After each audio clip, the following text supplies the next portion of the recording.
विट्याचे ग्रामदैवत श्री भैरवनाथाच्या नाथाष्टमी उत्सवानिमित्त देवाचा छबिना आणि पालख्यांची मिरवणूक मोठ्या उत्साहात आणि लाखो भाविकांच्या उपस्थितीत मोठ्या उत्साहात पार पडली आहे। या मिरवणुकीवेळी नाथबाबाच्या नावाने चांगभलच्या गजराने, गुलालाच्या मुक्त उधळणीने आणि नयनरम्य शोभेच्या दारूच्या आतिषबाजीने देशभरात सुवर्ण नगरी म्हणून ओळख असलेल्या विट्याचा आसमंत उजळून निघाला।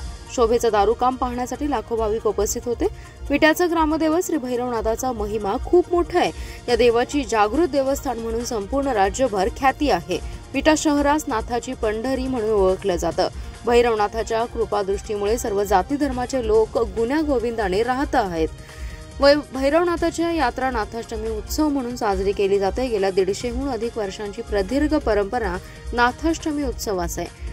श्री भैरवनाथाच्या नाथाष्टमी उत्सवाच्या मुख्य दिवशी रात्री 10:30 वाजण्याच्या सुमारास श्रींचा छबिना आणि ग्रामदैवत श्री भैरवनाथ, रेवणसिद्ध, म्हसवडसिद्ध, भैरोबा या 4 देवांच्या पालखीच्या मिरवणुकीस मानकऱ्यांच्या उपस्थितीत सुरुवात झाली। मिरवणुकीच्या अग्रभागी हत्ती, घोडे, बँड पथक आणि पारंपरिक वाद्य पथके सहभागी झाले। उभ्या पेठेतील मारुती मंदिरापासून या मिरवणुकीस प्रारंभ झाला। यावेळी युवकांनी बँड पथकाच्या आणि पारंपरिक वाद्याच्या ठेक्यावर ताल धरला होता। गुलालाची मुक्त उधळण आणि नाथबाबाच्या नावाने चांगभल्याचा जयघोष करत उभी पेठ, जुनी दगडी पाण्याची टाकी मार्गे ही मिरवणूक छत्रपती शिवाजी महाराज चौकात आली। छत्रपती शिवाजी महाराज चौकात तब्बल 2 तास शोभेचं दारूकाम झालं। यावेळी अनेक नामांकित फायरवर्क्सनी नयनरम्य आतिषबाजीच्या कलाकृतींचं सादरीकरण केलं। यामध्ये उगवता सूर्य, तोफ, सुरूचे झाड, धबधबा, सनव्हील, कारंजा, दांडपट्टा अशा एकापेक्षा एक सुंदर आणि नयनरम्य आतिषबाजीच्या कलाकृतींची आतिषबाजी झाली।